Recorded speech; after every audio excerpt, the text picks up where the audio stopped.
NASCAR's charter system was created in 2016, and charters were given out to teams that had competed full-time in the previous 3 seasons: 2013, 2014, and 2015. HScott Motorsports was formed in late 2013 and didn't run full-time in the Cup Series until 2014. So, how did they get a charter? Well, they purchased Phoenix Racing's Cup operation, the number 51 car, following race 25 at Atlanta, also taking with it the owner points from the number 51 car, which was 27th in points, well inside the top 35. Phoenix Racing was best known as a part-time team, showing up sporadically throughout the 2000s, and most people probably couldn't even tell you that Brad Keselowski's Talladega win in 2009 came in Phoenix Racing's 09 car. The team was a legit threat in the Daytona 500, finishing 3rd with Jeff Bodine in 2002, 9th in 2003, and 4th in 2007, both of those with Mike Wallace. The team mostly started and parked in 2009 and 2010 before attempting the whole schedule with multiple drivers in 2011, finishing 30th in owner points after switching from the number 09 to the number 51 for race 13 at Charlotte. Kurt Busch would be the main pilot in 2012, earning 2 top 10 finishes, including an impressive 3rd place run at Sonoma, and with some assistance from AJ Allmendinger in the final few races, the team held on to 27th in the owner point standings after Kurt Busch left for Furniture Row Racing after the fall Talladega race. Phoenix Racing began the 2013 season with a strong 7th place run in the Daytona 500, courtesy of Regan Smith, and then AJ Allmendinger finished inside the top 20 in races 2, 4, and 5, cementing a strong start for the small team. Smith would run 5 more races in the car, highlighted by a 6th place at Talladega. The 51 ran with numerous drivers across the summer until it was sold following the Atlanta race. The final driver for the team was Mike Bliss at Atlanta. Harry Scott Jr. was one half of Turner Scott Motorsports, joining the team in 2013, but they split up following the 2014 season after Scott and other part owner Steve Turner began suing each other, which ultimately led to the shutdown of the team. Turner Motorsports was one of the top independent teams in the Nationwide and Truck Series at the time, winning 8 Nationwide Series races and 11 truck races. Winners at the Nationwide level included Justin Allgaier, Mark Martin's last win in NASCAR's Top 3 Series coming at Las Vegas in 2011, where he only led the final lap, Reed Sorensen, James Buescher, his classic Daytona win as the field wrecked in front of him, and Nelson Piquet Jr. Both James Buescher and Piquet Jr. also won at the Truck Series level, with Buescher winning the 2012 Truck Series Championship in a 4-win campaign. Casey Kane's 5 for 6 record in the Truck Series includes a win with Turner Scott at the short-lived Rockingham Resurgence in 2012. Jeb Burton and Kyle Larson both grabbed wins in 2013 as well. This was Larson's first win at the NASCAR national level in just his 5th Truck Series start, with Turner going 2 for 2 at Rockingham. Ryan Truex was the first driver to run a Cup race for the newly formed HScott Motorsports, finishing 35th at Richmond in the iconic Spingate race. This race will show up in another episode of this series in due time. They went to full-time Nationwide Series driver Justin Allgaier for their 2nd start at Chicagoland, a 27th, before a 3rd driver in 3 races, letting Phil Parson Racing's number 98 start and park driver Michael McDowell run the distance. He finished in 30th. Truex would be back in the car at Dover, finishing 32nd, Allgaier again with a 39th at Kansas, the team's first DNF, before letting promising young rookie Kyle Larson drive the number 51 for his Cup Series debut at Charlotte for the Bank of America 500. Larson would finish in 37th place with a DNF, but would race in 4 of the final 6 races of the season. The other 2 went to Allgaier, who finished 24th at Talladega and 31st at Phoenix. Larson had the only top 20 finish for the team, finishing in 15th in the season finale at Homestead. Larson would go full-time next season in Chip Ganassi Racing's number 42 car.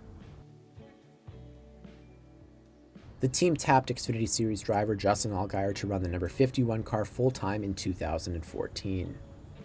In the season-opening Daytona 500, Allgaier took some damage in the big one on lap 145, and then took even more damage on lap 195, retiring from the race, finishing 27th, 7 laps down. Allgaier only finished inside the top 20 10 times throughout the season, with a low point being his lone DNQ in race 31 at Talladega. NASCAR had tweaked the qualifying format away from the top 35 rule in 2013, which resulted in the DNQ. At superspeedways, positions 1 through 36 were given to the fastest qualifiers, and then spots 37 through 43 were based on teams' ranks in owner points. Allgaier was 27th in the owner points, but 7 drivers ahead of him in the points needed to use those positions after the group he was in failed to make it back to the finish line in time, unable to complete a fast lap in a great qualifying fiasco. Allgaier finished the season 29th in points with an identical average start and finish at 25.9.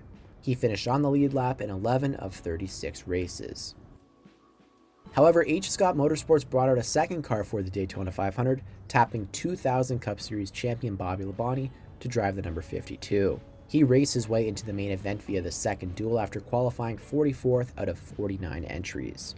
Labonte would have a really strong race, finishing in 15th, equaling the team's best finish that was set by Larson back in 2013, and also matched by Allgaier later that season, also in the season finale at Homestead. Labonte avoided the big one and left with a cool $325,000 in purse money for the team. The team expanded to 2 cars for 2015, taking 2014 Rookie of the Year contender Michael Annett and his pilot sponsorship away from Tommy Baldwin Racing, running the number 46. Annett got off to a very strong start at the Daytona 500, finishing in 13th position and setting a new best finish for the team before DNQing the next week at Atlanta after failing inspection, unable to set a lap time. Allgaier also started the season strong. After DNFing at Daytona, he finished in the top 20 in 3 of the first 5 races of the season, highlighted by a 12th place run at Auto Club Speedway. Allgaier would break the top 10 for the first time in his career at the Spring Bristol race with an impressive 8th place run, and would finish in the top 27 more times on the season for a grand total of 11, one more than in 2014. Despite this, he finished with about 50 less points than he did the previous year, finishing 30th in the driver's standings with regression to both his average start and average finish. Things were even worse for Michael Annett. That 13th place run at Daytona was his only top 20 finish of the season. He was down in 36th position in points by season end, almost 200 points behind his teammate, adding a second DNQ at the Fall Talladega race. His average finish and average start were both deep in the 30s. The team also competed in the NASCAR Xfinity Series in 2015, running the number 42 car under the name HScott Motorsports with Chip Ganassi. The team finished 15th in owner points across 3 drivers: Kyle Larson, who won the season finale at Homestead, rookie Brennan Poole, who had 2 top 10 and 17 starts, and Justin Marks, who ran 2 road course events. Yeah, that Justin Marks that now owns Trackhouse Racing. The team also gave William Byron his start in stock car racing, fielding him along with 4 other drivers in the NASCAR K&N Pro Series East. Byron would win the championship with 4 wins, with all 5 drivers finishing top 6 in the point standings. The next year, in 2016, Haley would win the championship with 2 wins while becoming the first driver to finish inside the top 10 in all 14 events on the calendar. Haley had a close connection to HScott Motorsports. His uncle Todd Braun ran Braun Motorsports from 2001 to 2010 before selling it to Steve Turner, which became Turner Motorsports. Braun was a winning car owner 4 times in the NASCAR Xfinity Series, with Jamie McMurray at Rockingham in 2004, Dave Blaney's lone NASCAR win at Charlotte in 2006, Jason Leffler's second and final Xfinity Series win at IRP in 2007, and Kyle Busch at Charlotte in 2008. During the inception of the charter system, HScott was awarded 1 charter given to the number 51 car. So what did they do for Michael Annett? Well, they went out and leased a second charter belonging to the number 62 Premium Motorsports car. That's another team that we'll talk about in this series. So HScott had possession of 2 charters for 2016, but there was another big change coming. The team would flip the number 51 and run the number 15 in 2016 with a new driver. Following the shutdown of Michael Waltrip Racing, the team added driver Clint Bowyer. However, it was quite the lame duck situation, as it had already been announced 2 days earlier that Bowyer would join Stewart-Haas Racing for 2017. The team had a full driver lineup, but Bowyer would replace champion Tony Stewart once he retired at season's end, so Bowyer just needed to find a stopgap for a single season, and his 5-hour energy sponsorship that followed him from Michael Waltrip Racing was pretty attractive to a smaller team like HScott.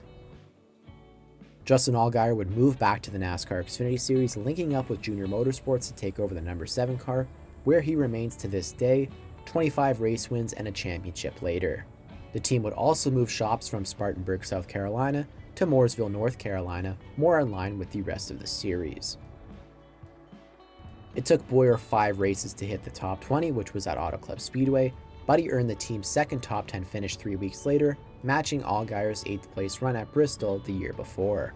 2 races later at Talladega, Bowyer would grab his second top 10 of the season, and the best result HScott Motorsports would ever get in a Cup Series race, finishing in 7th. Bowyer cracked the top 20 in 3 of his next 4 races, and by the halfway point in the season grabbed his 3rd top 10 at another plate race, finishing 9th in the Summer Daytona race. This would go on to be HScott's 4th and final top 10 finish. A little further down the garage, this Summer Daytona race was Annette's lone top 20 finish of the season, coming home in 20th position. In fact, through 17 races, this was just the 4th time the number 46 car had cracked the top 30. Annette would miss race 23 of the season at Bristol after getting sick, but his fill-in driver was a known quantity to the team, as Justin Allgaier would step in for his only Cup race of the season, finishing in 40th position. Allgaier wouldn't start another Cup race for almost 4 years following this event. He posted an average start of 37.0 in a field of just 40 cars, but improved his average finish 1 position from 32.7 to 31.7. Annette would go on to post the worst points total of any HScott entry, finishing with just 329 points in 36 races.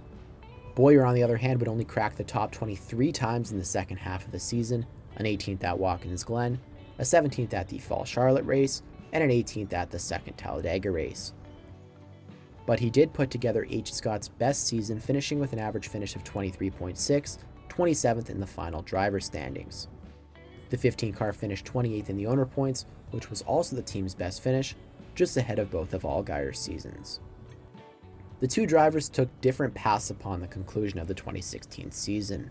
Annette, who watched Allgaier finish in the top 10 27 of 33 Xfinity Series races, jumped at the opportunity to do the same, linking up with Junior Motorsports to take over the number 5. Bowyer, on the other hand, sued HScott Motorsports for over $2.2 million he claimed he was owed in prize money just 1 day after the season finale at Homestead. HScott was already in negotiations with creditors to settle other debts as the team tailspinned into financial distress in the second half of 2016. The two quickly came to a confidential settlement a few days later on December 2nd. Harry Scott Jr. citing, quote, "no viable sponsor/driver options immediately available," end quote, opted not to complete in 2017 and shut down operations completely. The team sold the number 15 charter to Premium Motorsports. Additionally, the number 46 charter that they had leased from Premium Motorsports was returned to Premium and then promptly sold to Furniture Row Racing, which was expanding to 2 cars, adding Eric Jones in the number 77. The story has a pretty sad ending though, as Harry Scott Jr. died just a few months later in August of 2017. He was just 51 years old. His former business partner and the other half of the short-lived Turner Scott Motorsports, Steve Turner, died in May of 2016. Despite only competing in 1 season with the charter system, 2016, HScott Motorsports was an original member of the charter system, and that's something that will be remembered by NASCAR history forever. Thanks so much for watching.